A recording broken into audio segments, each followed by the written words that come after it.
नमस्कार दर्शक बंधु आज क्षुद्र भिडियो आपण मानक स्वागत। दर्शक बंधु आज भिडियो मु आपण मानक कहवाई जाऊँगी गृह को माँ लक्ष्मी आसवा पूर्वर केउ सबु संकेत आपण मानक पूर्वर ही दे थांती। दर्शक बंधु मनीष जीवन में धनर केते आवश्यकता अच्छी ताहा काहाकू मध्य अछपा नहीं। दर्शक बंधु धनर अभाव कौन भी व्यक्ति खुशी रे रही पारि न थाए। दर्शक बंधु आपण माने शुणिथिबे एमिति भी किछि लोक अछंती जेउ माने कहि थांती धन ही केवल जीवन होई न थाए किंबा धन द्वारा आमे संपर्क किंबा खुशी को किनि परिबा नाही। सेथिपाई वास्तव रे धन सबु किछि होई न थाए किंतु धन बहुत किछि होई थाए।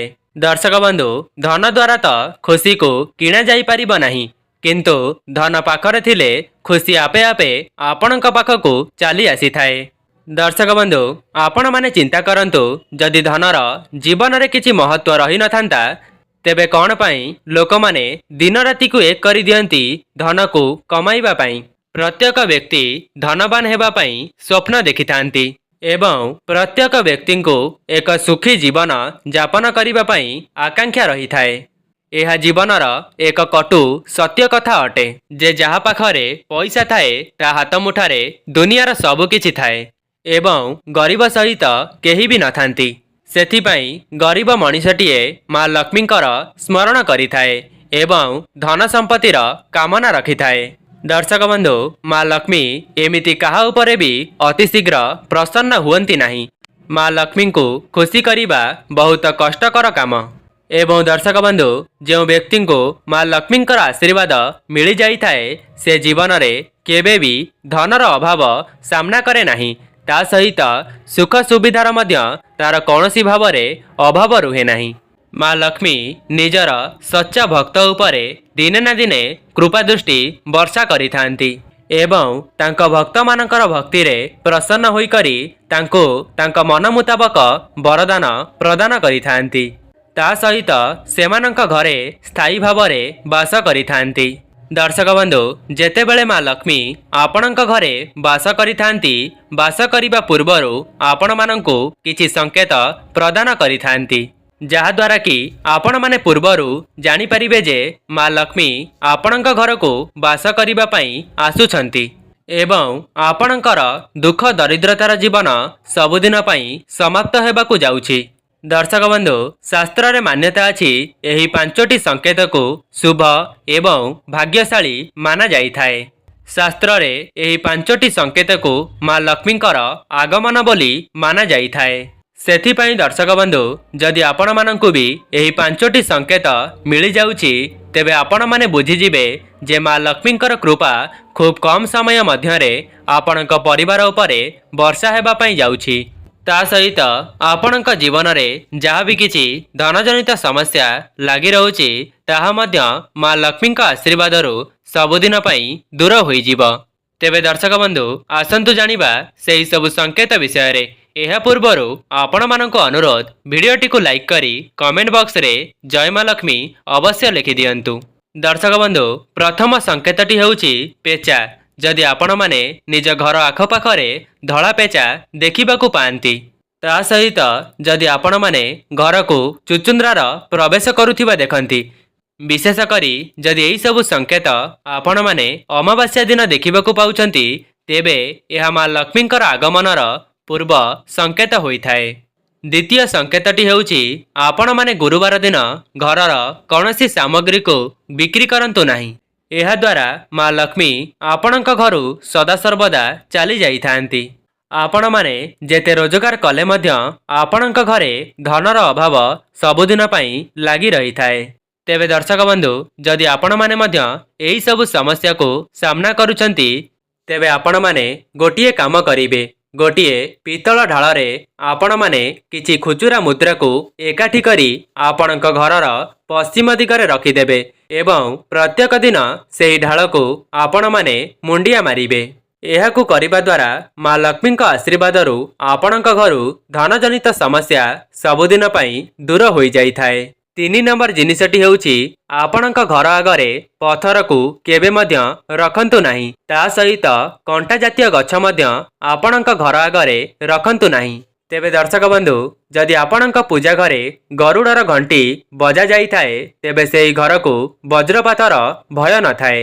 ଦର୍ଶକ ବନ୍ଧୁ, ଯଦି ଆପଣମାନେ ଯାନବାହନ ବିକ୍ରି କରୁଥାନ୍ତି କିମ୍ବା କିଛି ଲୁହା ଜନିତ ଜିନିଷ ଆପଣମାନେ ବିକ୍ରି କରୁଥାନ୍ତି ତେବେ ଆପଣମାନେ କେବେ ବି ମଙ୍ଗଳବାର ଦିନ ଏହାକୁ ବିକ୍ରି କରନ୍ତୁ ନାହିଁ କିମ୍ବା ଗୁରୁବାର ଦିନ ଜମିକୁ ମଧ୍ୟ ଆପଣମାନେ ବିକ୍ରି କରନ୍ତୁ ନାହିଁ। ଚତୁର୍ଥରେ ହେଉଛି ଧଳା ପେଚା। ଯଦି ଆପଣଙ୍କ ଘରେ ଧଳା ପେଚା ବାସ କରୁଥାନ୍ତି କିମ୍ବା ଆପଣମାନେ ସନ୍ଧ୍ୟା ସମୟରେ ଧଳା ପେଚାକୁ ଦେଖିବାକୁ ପାଆନ୍ତି ତେବେ ଏହା ମଧ୍ୟ ଆପଣଙ୍କ ପାଇଁ ଏକ ଶୁଭ ସଂକେତ ଅଟେ। ଦର୍ଶକ ବନ୍ଧୁ, ପଞ୍ଚମରେ ହେଉଛି ଯଦି ଆପଣମାନେ ନେଉଳ, ଧଳାପାରା କିମ୍ବା ପାରାର ମୂର୍ତ୍ତି ମଧ୍ୟ ଆପଣଙ୍କ ଘରେ ରଖିଦିଅନ୍ତି ତେବେ ଘରର ନିଶ୍ଚିତ ଭାବରେ ଉନ୍ନତି ହୋଇଥାଏ। ଷଷ୍ଠରେ ଆପଣମାନେ ନିଜ ଘରର ଦକ୍ଷିଣ ପାର୍ଶ୍ୱରେ ନିଜର ଚଉରାକୁ ରଖନ୍ତୁ ଏବଂ କୌଣସି ଶୁଭ କାର୍ଯ୍ୟକୁ ଯାତ୍ରା କରିବା ସମୟରେ ଆପଣମାନେ ତୁଳସୀ ଗଛ ମୂଳର ମାଟିକୁ ନିଜ ମଥାରେ ଲଗାଇ ଯାତ୍ରା କରନ୍ତୁ। ସପ୍ତମରେ ଅଗ୍ନିକୋଣରେ ଆପଣମାନେ କେବେ ମଧ୍ୟ ଘର କରନ୍ତୁ ନାହିଁ ଏବଂ ଏରୁଣ୍ଡି ବନ୍ଧରେ ଆପଣମାନେ କେବେ ବି ଗୋଡ଼ ରଖନ୍ତୁ ନାହିଁ। ଅଷ୍ଟମରେ ଆପଣମାନେ ରୋଷେଇ ଘରେ କେବେ ମଧ୍ୟ ଝାଡ଼ୁକୁ ରଖିବେ ନାହିଁ ଏବଂ ଯେଉଁ ସ୍ଥାନରେ ଆପଣମାନେ ଝାଡ଼ୁ ରଖୁଛନ୍ତି ସେହି ସ୍ଥାନରେ ଝାଡ଼ୁକୁ ଲୁଚେଇକି ରଖନ୍ତୁ। ଅର୍ଥାତ୍ ଆପଣମାନେ ଘର ସଫା କରିସାରିବା ପରେ ସେହି ଝାଡ଼ୁଟିକୁ ଲୁଚେଇ କରି ରଖିଦିଅନ୍ତୁ। ଦର୍ଶକ ବନ୍ଧୁ, ଏହା ତ ଥିଲା ମା ଲକ୍ଷ୍ମୀ ଆପଣଙ୍କ ଘରକୁ ଆସିବା ପୂର୍ବରୁ ଆପଣମାନେ କେଉଁ ସବୁ ସତର୍କତା ପାଳନ କରିବେ। ଏବେ ଆସନ୍ତୁ ଜାଣିବା ମା ଲକ୍ଷ୍ମୀଙ୍କ ଦ୍ୱାରା କେଉଁ ସବୁ ସଂକେତ ରହିଥାଏ ଯାହାକି ମା ଲକ୍ଷ୍ମୀ ଆପଣଙ୍କ ଘରକୁ ଆସିବା ପୂର୍ବରୁ ଆପଣମାନଙ୍କୁ ସଂକେତ ଦେଇଥାନ୍ତି। ପ୍ରଥମ ସଂକେତଟି ହେଉଛି ଆପଣଙ୍କ ଘରେ କଳା ରଙ୍ଗର ପିମ୍ପୁଡ଼ି ବାହାରିବେ। ଆପଣମାନେ ଲକ୍ଷ୍ୟ କରିଥିବେ ଦୁଇ ପ୍ରକାରର ପିମ୍ପୁଡ଼ି ଥାନ୍ତି, ଗୋଟିଏ ଲାଲ ରଙ୍ଗର ଏବଂ ଗୋଟିଏ କଳା ରଙ୍ଗର। ଦର୍ଶକ ବନ୍ଧୁ, ଘରେ ଲାଲ ରଙ୍ଗର ପିମ୍ପୁଡ଼ି ଦେଖାଯିବା ଅତ୍ୟନ୍ତ ଅଶୁଭ ବୋଲି ମାନା ଯାଇଥାଏ। ଯଦି ଆପଣଙ୍କ ଘରେ କଳା ରଙ୍ଗର ପିମ୍ପୁଡ଼ି ଦେଖାଯାଏ ତେବେ ଏହାକୁ ଅତ୍ୟନ୍ତ ଶୁଭ ବୋଲି ମାନା ଯାଇଥାଏ। ଦର୍ଶକ ବନ୍ଧୁ, ଶାସ୍ତ୍ରରେ ମାନ୍ୟତା ଅଛି କଳା ପିମ୍ପୁଡ଼ିକୁ ମା ଲକ୍ଷ୍ମୀଙ୍କର ସ୍ୱରୂପ ବୋଲି ମାନା ଯାଇଥାଏ। ଯଦି ଘର ଭିତରେ ହଠାତ୍ କରି କଳା ରଙ୍ଗର ପିମ୍ପୁଡ଼ି ଗୋଲ ଗୋଲ ହୋଇ ବାହାରିବାକୁ ଲାଗନ୍ତି, ଯଦି ଆପଣମାନେ ମଧ୍ୟ ଏପରି ଦେଖିବାକୁ ପାଆନ୍ତି ତେବେ ଏହା ଅତ୍ୟନ୍ତ ଶୁଭ ସଂକେତ ହୋଇଥାଏ। ସେଥିପାଇଁ ଯଦି କଳା ରଙ୍ଗର ପିମ୍ପୁଡ଼ି ଆପଣ ଦେଖିବାକୁ ପାଉଛନ୍ତି ତେବେ ସେହି ପିମ୍ପୁଡ଼ି ଉପରେ ହଳଦୀ ଏବଂ ସିନ୍ଦୁର ପକାଇବା ଉଚିତ। ଏବଂ ଦର୍ଶକ ବନ୍ଧୁ, ଆଉ ଗୋଟିଏ କଥା, ଆପଣମାନେ ସେହି କଳା ପିମ୍ପୁଡ଼ିକୁ ଅଟା ଏବଂ ଚିନି ଖାଇବା ପାଇଁ ଦିଅନ୍ତୁ, ଯାହାଦ୍ୱାରା ଆପଣଙ୍କ ଘରେ ଯାହା ବି କିଛି ଧନଜନିତ ସମସ୍ୟା ଅଛି ତାହା ସବୁଦିନ ପାଇଁ ଦୂର ହୋଇଯିବ। ଦ୍ୱିତୀୟରେ ହେଉଛି ଝିଟିପିଟି।